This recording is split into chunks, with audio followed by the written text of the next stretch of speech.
So with say configure, of course, dapat doon tayo sa Windows Server. Close ko na yun. So right now, we have to create first a folder. Unfortunately, hindi ko pala nasunod yung pattern kanina. Sabi, merong drive D. So dito ko na gagawin. I go with first my disk management. And then shrink. Shrink na yung pagpa-partition. Oh, yan yung value niya in MB. Sige. To be specific, gawin nating saktong-sakto. Kung 60-40, kunin ko yung 40% dito. Oh. Ay, mali yata po. Times 0.4. Yun. So, yan ang ilalagay ko. Copy. Pero malamang.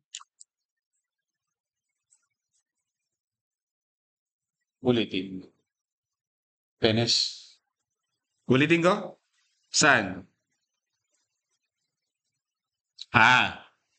Paano natin kinompute? So, right-click ko siya, shrink volume. Ibibigay niya kasi yung allowable or yung total na size ng drive C ko. So, if the assessor says 60-40 or 50-50, kunin mo yung buo na yan. So, yung buo na yan kasi yan yung kabuuan ng drive C ko. So, para mag-create ako ng another 40%, kasi yung 60 titira ko, so kukunin ko yung 40%. So, total na yan. So, paste natin dito. Oh, mali. Dito ko siya paste. Yan. Tapos, kunin natin si 40%, 0.4. So, yan. Ang ilalagay ko dito, 74 to 7. So, syempre, walang point. Meron bang megabytes of point? Shrink! Makikita nyo, 199 siya dati. Naging 126. So, yung 40% ko, ito na yun, 70 gig. So, formatting ko na siya. Next. Next. Drive E. Perform quick format. Next. Finish. So, magkaroon na ako ng Drive E. I go with the Explorer. There you go. Gawa ko ng folder dito. And use for shared folders.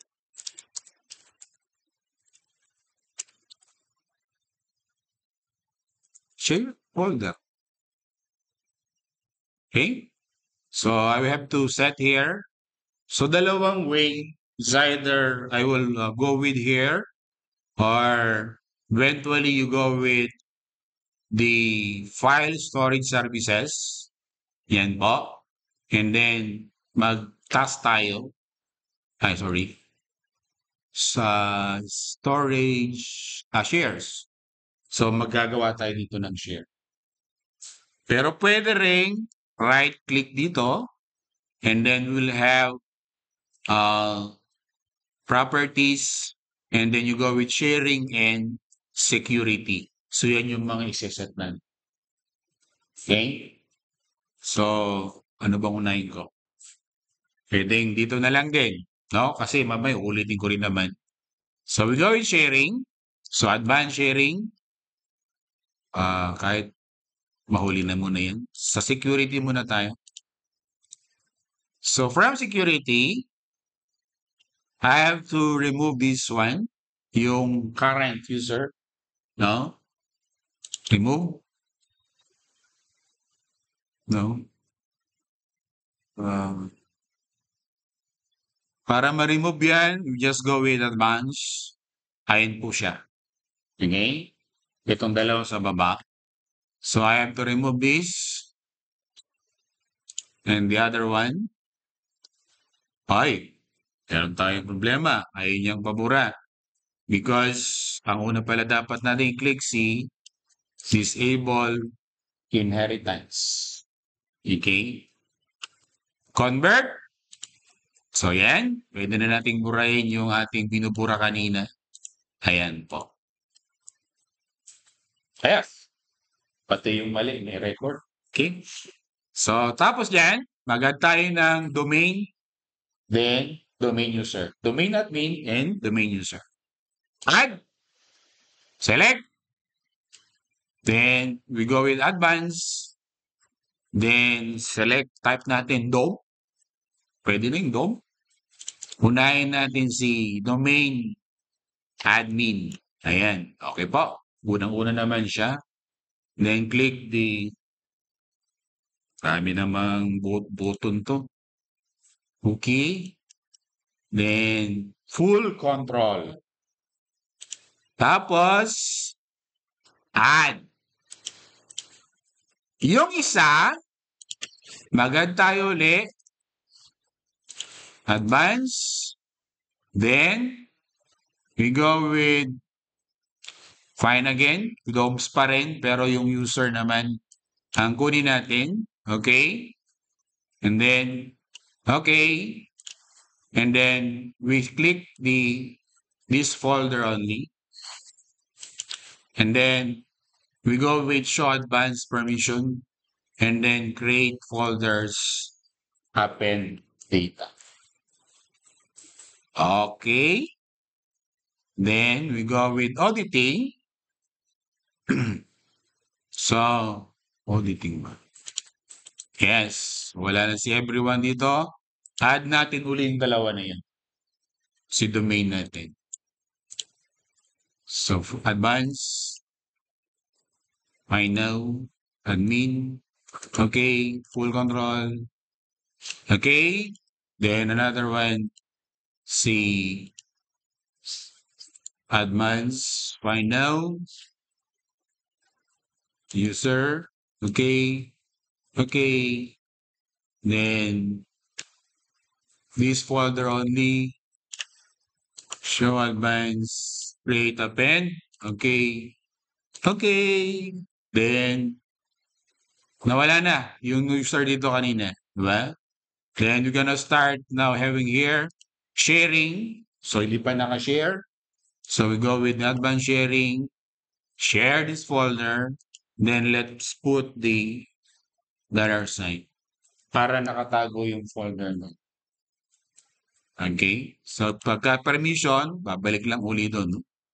Ay, ito pa pala yung isa. Remove natin. Add natin uli yung dalawa. Si DOM, find. Admin. Okay. Full. Add. Advance. DOM. User. Okay. Okay. Full. Pares na full dito. Okay. Apply. Okay. Then, close. So, pagka pumunta tayo dito sa shares, makikita natin, refresh. Ayun. So, it's either dito ako nag-add ng shares or doon sa right-click ng folder. Pwede rin. Okay ba? So, okay na yung shared natin, pero wala pa tayong user account. Diba? So, we go with tools, add user directory. So, ito na yung org natin. Gusto ko gumawa ng bagong organizational unit. So, wag dito sa halo-halong users na to. Gagawa tayo ng iba. So, we create a new OU or organizational unit. Kanyari, org1. Huwag na natin i-protect para mamaya pwede kong buray. Pwede rin yun. Naka-check siya. Talagang hindi kasi pwedeng mural. Yun yung consideration ng mga NTFS, the New Technology File System. So with that, gawa na tayo ng mga user sa loob ng org natin. New user 1. User 1. Next, password. Kayo nang bahala dyan. Ay, mali yung password ko. Maarte pala ito. Dapat merong capital, may small, may high, special character. Diba? Next. Finish. Gawa tayong dalawa. User 2.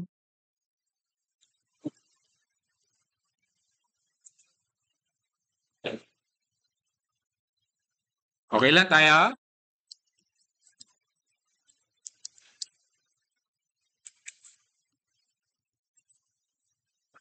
Ah. So tapos ilagay natin siya sa isang group para madaling i-manage. Pag may babaguhin ako dun sa group, paano kung isandang user na yan? Diba? So pag minember natin sila sa isang group, isa lang yung bubuting tingin natin. Diba? So gawa tayo ng ibang group. Group 1. Universal. Okay.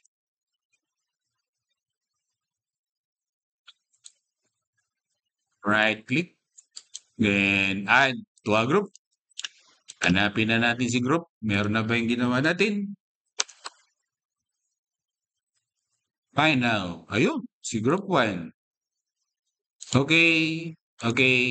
So add group operation was successfully completed. Okay. So after that, actually, pwede na tayong mag-login sa client natin. Pero ang target natin, mag-map tayo. No? So gusto natin, meron na siyang drive C na nandun yung folder na na-share. Okay? Na doon sila po pwedeng maglagay ng files nila. Punta na tayo ng Tools, Group Policy Management. So from here, I will go with the domain, csu.org. So meron tayong org dito. Ay, saan na ba tayo? Yeah. Gagawa ko dito ng group policy ngayon. So I will be creating a new GPO, group policy, no? Object. So na mapping of drive. So, okay. Tapos, ang gagawin natin doon sa mapping of drive na yan, right-click, then edit. So, we go with, ba yun? Preferences ba? Ayun, yung map, drive maps. Okay. So, yung drive maps na yan, mag-add tayo. Anong location? Balik tayo dun sa folder na ginawa natin. Ito siya. Diba? Right-click, properties, sharing, ito siya. Kukunin natin tong buo na to. Pwede bang i-copy-paste to? Yun, pwede. Copy. At dali natin doon sa iniwan natin. Location. Pak. Ayun. Tapos, reconnect. Anong ipapangalan natin dito? Share. F. Anong drive letter? You go with, sabi natin, drive C. Show this drive, show all drives, apply, okay. Okay na lang, wala nang button. Na? Okay na. So, after creating the policy, hindi pa siya nag-connect, no? Kasi gumawa tayo sa baba ng group policy, no? Okay? So with that group policy, we go first with this org and then right-click natin, ililink natin. Yung ginawa natin kanina, mapping of right. Link and existing. Ayun siya. Yung ginawa natin bago. Yung mapping. Okay? So, apply na siya dun sa group natin. Group 1. Ay, group 1 lang pala. Pero user 1, user 2. Okay, let's go with the client. So, lalayas na tayo kay CSU. Ba't may password to? Wala palang password. Pero to assure, so actually, ewan ko kung, pero usually lahat ng nasa kwan. To take into effect, punta tayo sa command prompt first, CMD, command prompt, and then GP, means group policy. I-update natin. GP i-update slash force. Talagang first para hindi na tayo mag-restart. I-force na lang natin na kung ano yung changes mga ginawa natin will be immediately taken into effect. Okay? Completed. Balik tayo kay CSU. So ito, hindi natin kilala si CSU. That's a local account. Local account nung in-install natin tong Windows na to. Okay?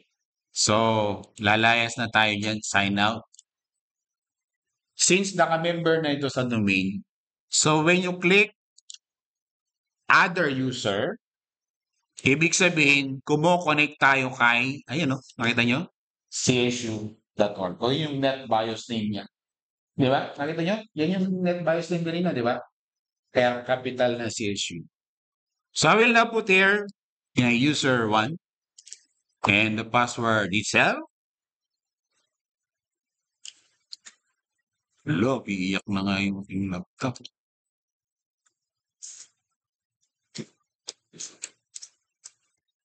Pumasok. Wala tayong ginawang account ng user 1 sa computer na yun. Pero pumasok, nag-login. Kasi, binasa niya kay domain. Yung account na yun, na kay domain. So, proof. Wow, sir, magana na yung aking client connected to my domain. Nag-login na siya. No? And the whole thing, dapat makita natin si drive C na pwede siyang mag-play doon na files. So, unang login kasi. Kaya, Diyos. Konti ulit. Kasi, initial settings, ito yung desktop mo, ito yung documents mo. Yun yung ginagawa niya ni Windows Server. Sa server lang pumapasok yan. No? Walang pakialam na si client. Okay? Buksan na ngayon natin yung Windows Explorer.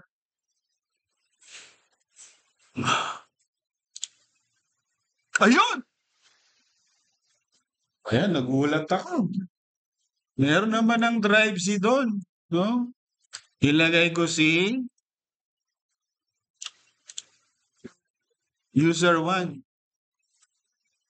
As nagawa ko ng lagay pa ako dyan ng text file. Hehehe. Parang uto, ano? Pagpunta tayo kay server, punta tayo sa Explorer, shared folder, and si user. Anong ginawa ni user 1? Nilagay siyang text. Diba? Diba, no? Ayos. Good. Dugtungan pa natin kasi mayroon pang isang kwan doon. Quota. Maglalagay pa tayo ng quota. Set tayo ulit. Tools. File resource manager. So, Is either use quota or use, parang wala yatang nakalagay dun sa assessment na quota. Ang gusto niya lang i-restrict, bawal paglagay ng word ay picture, malalaking file. O saka executable file. Kasi very risky ang executable file. Anong mga file yon? Anong extension ng mga executable file? Exec, marami yan. Pumapano, .com. Pero ngayon, pwede na yung MS.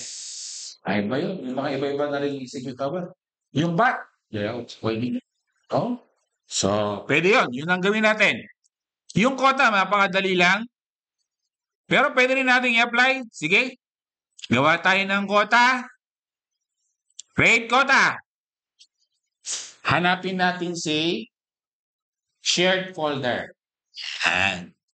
Ano na yung sinerd natin? Na kay Drive E. Itong share. Okay? Tapos, 100 MB lang. Pwede. Mag-convert ka na. Pwede yan. Oh, so, yun na yung format eh. So, ito yung mga template kasi. But you can create your own template. Oh, ito according to size. Yung quota nga. Okay, pwede natin gawing 200 MB. So, create. Ayan. Pero, syempre, medyo mahirap nating matest yan. Lalagay pa tayo ng files, no? So, ang isang itest pa natin yung file screen. So, ito yung mga template. Merong black audio files, email, executable, image. So, pwede naman magsama ka ng iba. Or mag-modify ka ng ibang template. Gawa tayo ng iba. Gawa ko audio, video, saka compress, saka executable. Yan yung mga bawal. Pangalanan natin. My blocking. Okay? Okay. So, yan ang gamitin natin para sa ating screen. Create file screen. Sharing folder. Same folder. Hanapin ulit natin si Drive E, shared folder, cookie.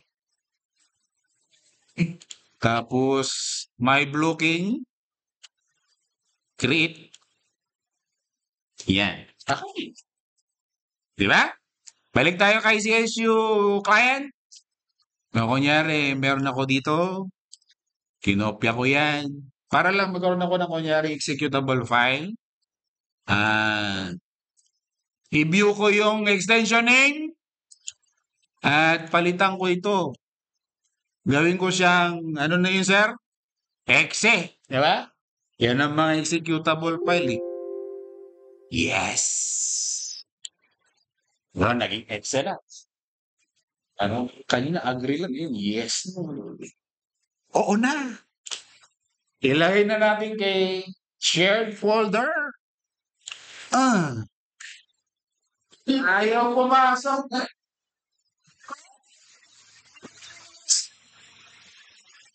Sabi niya mali. Pumasok. Kaya hindi na pwede. Okay ba?